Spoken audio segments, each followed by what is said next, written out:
This week, we were very light on Into the Inklands reveals, mostly because the organized play announcement took up most of the effort and excitement for Lorcana this week.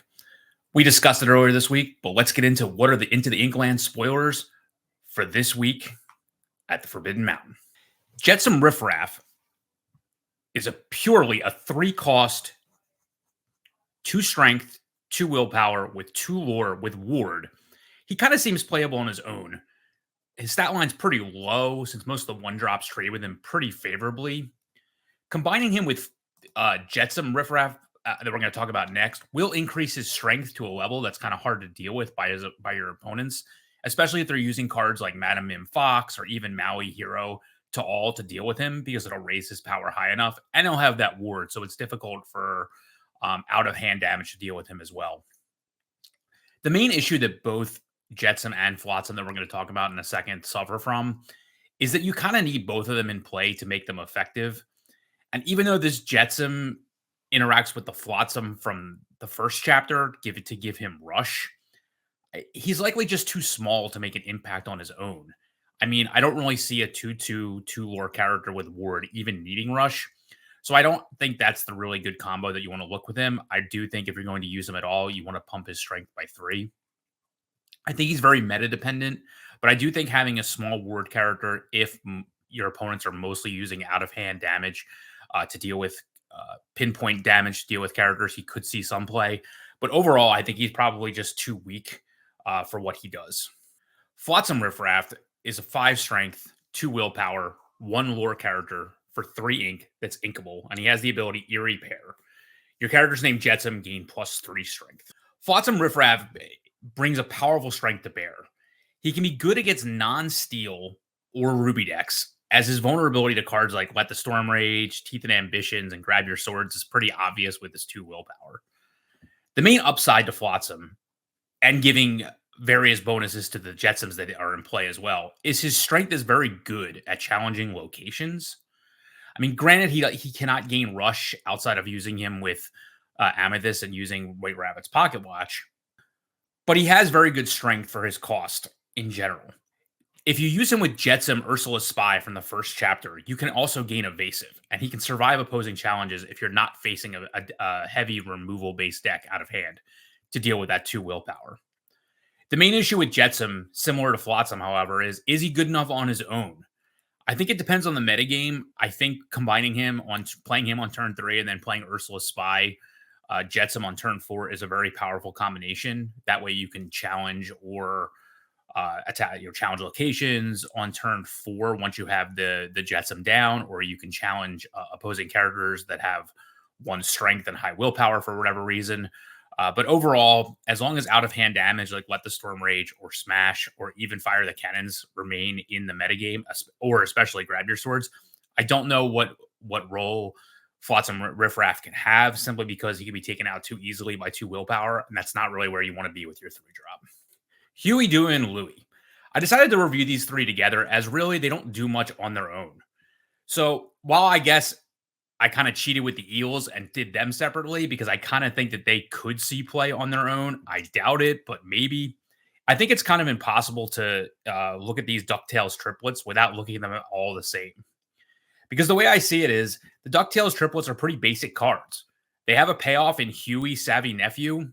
He's a 2 strength, 2 willpower, 1 lore for 2 inkable cost with support that has the ability 3 nephews. When this character quests, if you have characters named Dewey and Louie in play, you may draw 3 cards. But both Dewey and Louie are pretty basic. They have support, so they're a little bit better than usual, and which is fine, quote unquote. But they're actually slightly above curve compared to most other vanilla characters, because they basically have the stat lines of vanilla characters at their cost, but also have support thrown in. I mean, if you look at Dewey, Showy Nephew, his 2 lore is nice for 3 cost, but I think you'd rather just play something with a similar stat line and more utility. Things like Judy Hopps, in my opinion, would just be a better play than to ever play this Dewey on his own. And because you need all 3 of them in play to activate Huey's ability as a payoff, I think it's just too difficult to have these cards see play in your deck unless we see some way of searching them out or getting more of them into play all at once. Huey is a decent payoff, but with only 2 willpower, I just don't see any way that he survives long enough for his brothers to actually hit the field.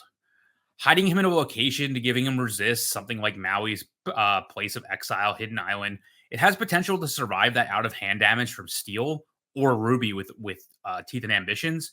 But you'd then be playing 1 ink behind because you'd have to pay the 1 to move him to some place like Maui's Island, or even 2 to move him to Fang River City, like we're going to see in a second. So I just think you're playing too far behind. You can essentially get his 3 card draw off of just playing something better, like Rapunzel gifted with healing. You don't even have to combo it, for example, with the Mother Gotha card. Eventually, there's going to be damage on characters, and eventually, you're going to draw enough cards, especially in the modern metagame that we're in now, where challenging is more effective. I just don't think having to play 3 cards, even though they are all inkable, have them all and play all at once just to be able to get that small payoff for a 2/2 is just too risky. If we have more versions of Dewey and Louie, eventually maybe Huey's ability will see more play. But without that, I see this as just being an inefficient in-game quote quest mechanic that you're trying to pull off, like a little sub game that you're trying to do as the game plays on, which is great for casual play or maybe in uh, multiplayer and things like that. But in serious constructed play, I don't see these cards ever hitting the table. Fang River City is our third location revealed. It's a 4 cost inkable. Wow, an Emerald inkable card. Look out. With 6 willpower, 2 lore, and it costs 2 to move a character to this location. It has the ability, also, surrounded by water. Characters gain ward and evasive while here. Opponents can't choose to challenge him with evasive, and only characters, and obviously they have ward and evasive. So, Fang River City is clearly the most exciting, complex, and impactful card to come out of this week's reveals. I don't even think it's close. This is the first location we've seen with greater than 1 to move to it and more than 1 lore on it. So while the cost of 2 to move to Fang is a lot, the ability to give any character at its location both evasive and ward means you're pretty much setting up a damned if you do and damned if you don't situation in dealing with Fang. Simply playing out Fang and gaining 2 passive lore a turn means you must deal with it, or you'll eventually lose to it.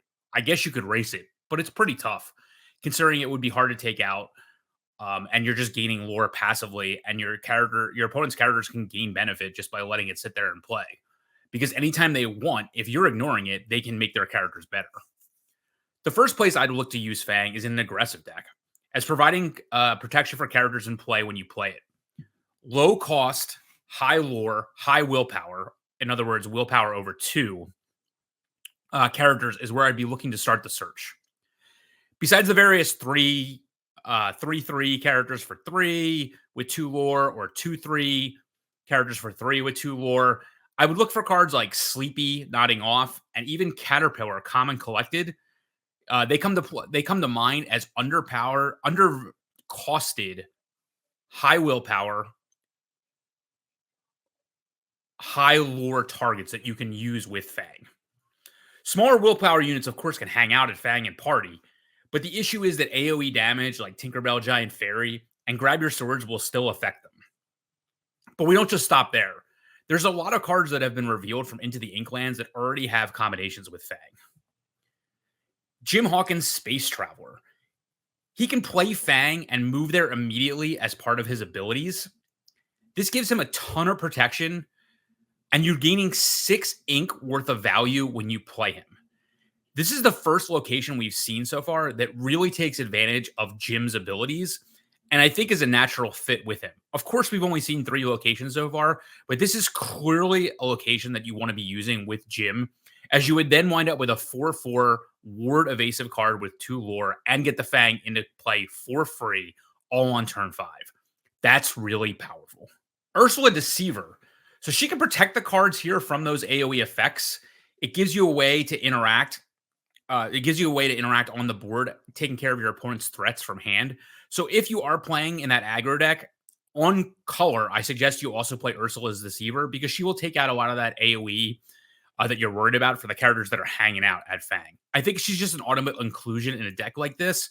She doesn't necessarily combo with Fang, but she helps protect it from threats for the characters that are hanging out there. Peter Pan, Lost by Leader. So when you move to this location, you gain 2 lore. It's pretty basic for a 4 cost that then just pays 2.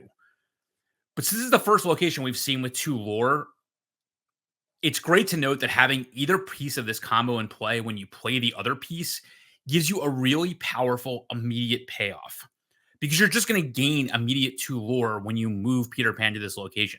So if you were to pay 6 for Peter Pan immediately move to the location, you would gain 2 lore as soon as he came into play. If you had one of these out already and play the other one, it's the same situation. So this is just any in my opinion, any location with more than one lore is just a powerful combination with Peter Pan, Lost Boy Leader. Similarly, I've got a dream. You ready chosen character at a location, and you gain lore equal to that location. So if you have an exerted character that challenged or quested that turn, and then you move them over to the location, you can then sing or play I've Got a Dream, and again, immediately gain 2 lore. I think this is both a way to protect your characters, and now we've seen a payoff where you're actually gaining lore as well. So until the whole set is revealed, we obviously have the problem where rush characters can handle locations pretty easily. And the 6 willpower here is obviously very susceptible to marrow here at all. I'm just hoping that as the month goes on and we go into February and we see the rest of the reveals for Into the Inklands, there's some kind of like location bodyguard type ability that will be released. And I also hope for the smaller type characters that can challenge into Fang that there's some type of way to remove damage off of locations so they can stay on the field longer. I don't want it to be the type of mechanic where you're just like, okay, I'll just Maui it and that's the end of it. And then you kind of like didn't get a lot of payoff on it. But if you look at Fang as just like a 0/6 with 2 lore, it still takes up a whole turn for Maui to deal with this. And that's probably not the best use of him, considering that your opponent is probably going to have other characters in play that have been gaining lore the entire time. We've only seen 3 locations so far, but Fang River City brings us closer to understanding how they're being costed in the game, especially from an inkable nature. So if you look at cards like the Forbidden Mountain, Maleficent's Castle, or even Maui's Place of Exile, you kind of get the best of both worlds with Fang. The Forbidden Mountain gave you 1 passive lore, costs 2, 1 to move to it, but no ability to move to it. Maui's Place of Exile cost, I think, 3, and then had 1 to move to it, and you gained resist. So you had one location that you didn't gain lore but gained an ability, another location where you gained lore and had no ability. Fang combines the 2 of them and puts them together in a nice little package for only 4 ink. Granted, the 2 to move them there is a lot, but the payoff is a lot as well. Really, Fang has me very excited to see the rest of the set for Into the Inklands. I know it was a pretty light week overall, but what was your favorite card that was revealed this week? Was it Fang River City like mine, or did you like the Ducktales cards? Did you like Flotsam and Jetsam? What are you looking forward to next week? Hopefully, we'll have a lot more reveals next week, and we'll have a much longer video to talk about them. Hit me up in the comments below, and if you hit that like button, it'll really help us out. And if you're not subscribed to the channel, we'll see you next time.